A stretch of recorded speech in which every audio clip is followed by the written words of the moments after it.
Numbers 22 and 23, the life of Balaam, and the subject is playing games with God's guidance. You have two very interesting opportunities inside of you. One is the area of the gifts that you've received from God, and the other is your will, your choice, the choices that you make in the use of those gifts. Everyone is given stuff, like you know, in the story of the talents that Jesus told, everyone is given a proportion of talent, of ability, of stuff, of gift. And everyone is also given the free will to decide what to do with what comes their way. And furthermore, those gifts are given to you irrespective of your character. They're not earned. They're gifts. They're given. Now look at Numbers 22 and 23 and read it through, and then put me on pause and then come back. And you see Balaam's story, because Balaam had an incredible donation of gifts, but he had twisted them.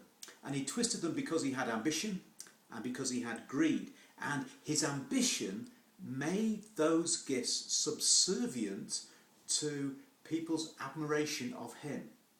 That often happens, you know. Something... You can make yourself into a sort of minor celebrity by the display of the gifts that really God has given you. So his ambition had twisted the gifts, but also his greed had turned his gifts into a way of getting rich quick, you might say. But what happens with the misuse of gifting? What happens next? Well, what happened in Balaam's life was that his conscience got progressively distorted by his own lack of integrity. You know, if you sort of think, well, a lie is all right so long as it's serving this purpose. You know, the ends justify the means. And his inconsistency confused him until his very thinking patterns became a bundle of contradictions. You know, this lashing out at the donkey. And he lashes out to get free from the tangle that his own choices, his own bad choices, have led him into. He knows that God has gifted him. And he also knows that he's going against the will of God to go with Balak to curse Israel. And yet there he goes. Off he goes. And then, so he's stuck. He's stuck in the consequence of his own choices. It's like you walk past a sign and it says, warning, quicksand. And you can see a shortcut, so you follow that road, and then you get bogged down in the consequence of your own choices, and then you start to blame the inadequacy of signs. Well, the paint was peeling off the sign, I didn't see it properly, it wasn't big enough. Okay, why didn't they put a better sign? So you get stuck in your choices. It's like, say you're a finance wizard or an accountant, and because of your ability, you can devise ways to shortcut the income tax system semi-legally. You see how you can kind of screw up your own conscience sensitivity, okay, in the making of ethical choices. And so he goes with Balak and he does his routine. He builds his altars, he makes sacrifices, he makes all the you know, sort of sounds and runs around them. And he tries his little magic show to see if God will let him curse Israel. And the prophetic word comes loud and clear: Israel is blessed. And he has a vision of what Israel looks like from God's point of view.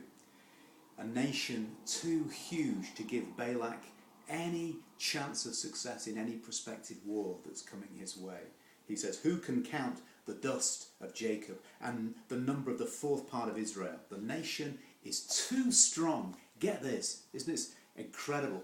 You know, when you say righteousness exalts a nation, the nation of Israel is too strong in righteousness for my enchantments to go against it. Surely there is no enchantment against Israel, against Jacob, neither is there any divination against Israel. And then he says, let me die the death of the righteous, and let my last end be like his.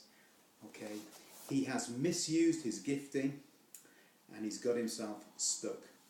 I wonder if was Balaam saying more than he really understood? really it seems that the one who desired to die the death of a righteous died the death of the ungodly. And even though he was gifted by God in a huge extent, he found himself fighting against the cause of God. Is that interesting? He wanted to please himself without necessarily displeasing God. So the problem was how to go to Balak and yet not offend God. So he stuck by his choices, and he would have given wills to get clear of it. And so he did all this sacrifice routine, not to find God's will. He already knew God's will, but to maneuver around it. There's a story about the comedian W.C. Fields. He was found in his dressing room reading the Bible, and they said, "What are you reading the Bible for?"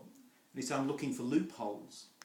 Well, that's what Balaam was doing. He was looking for loopholes. He knew what God wanted, but he was playing games with God's guidance. He was looking for loopholes. He was looking for wiggle room. He was looking for a way round the clear and definite will of God. And sometimes when people are seeking God's guidance, they know what that guidance is, but they just want to find their way around the edges. And so sometimes you find people talking and talking until really they just want to do what they want to do.